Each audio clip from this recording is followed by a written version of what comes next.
Bonjour et bienvenue à l'invité de Thierry Dim. Nous avons le plaisir d'accueillir aujourd'hui Anne Rey, qui est la directrice des ressources humaines auprès du Crédit Suisse. Bonjour Madame Rey. Bonjour monsieur.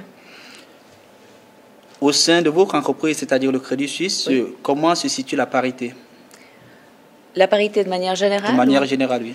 Alors, ça dépend en fait des régions. Moi, je vais vous parler de la région qui me concerne, c'est-à-dire la région Genève, qui comporte à peu près 1200 collaborateurs. Donc, on n'est pas très très loin de la parité à Genève, puisqu'on a un peu plus de 45% de femmes au sein du Crédit Suisse. Donc, on est plus ou moins, il y a un certain équilibre. Au niveau mondial, on se situe à peu près à 37%. Donc, on est un peu plus élevé au niveau de la région Genève. Mais globalement, il y a une tendance qui voudrait que, par exemple, que les ressources humaines n'aiment pas des jupons. Est-ce que c'est vrai? Non, pas du tout. Bien au contraire. Alors, mais pourquoi est-ce qu'il y a moins de femmes alors dans les top management? De manière générale, hein? Je pense que c'est pas lié aux entreprises de la finance en particulier ou aux réactions des ressources humaines. Je pense que ça fera l'objet de la discussion tout à l'heure. Je pense que les choses avancent. Certes, on aimerait bien qu'elles avancent peut-être un peu plus vite, mais l'intérêt, c'est justement qu'elles aillent dans le bon sens et on fait en sorte, au niveau des ressources humaines, que chaque fois que c'est possible, les démarches soient entreprises pour aller vers cette parité, aller vers ce 50%, 50%. Mais il y a encore du travail, c'est vrai. Moi, la question que je me pose toujours, parce que quand on parle de parité, est-ce qu'on doit nécessairement obliger les gens à arriver vers cette parité ou alors on prend des compétences? Il ne faut pas engager une femme qui est moins compétente juste parce que c'est une femme.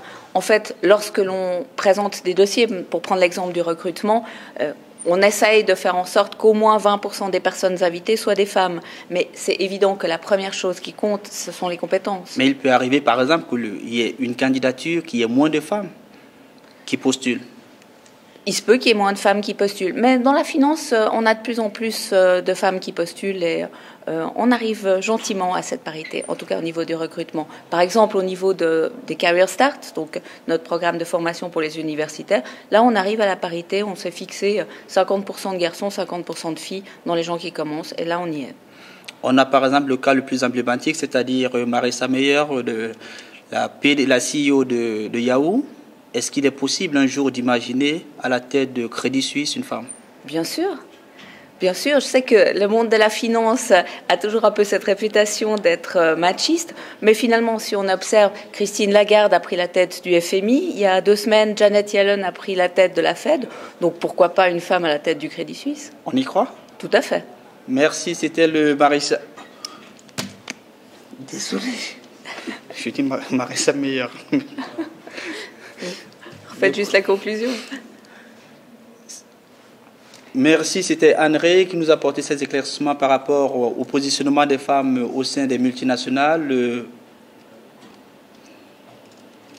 Au sein de la finance et des banques. Merci pour ces éclaircissements sur le cas de la parité au sein du Crédit Suisse et nous espérons vous retrouver très bientôt parmi nous. Je vous remercie.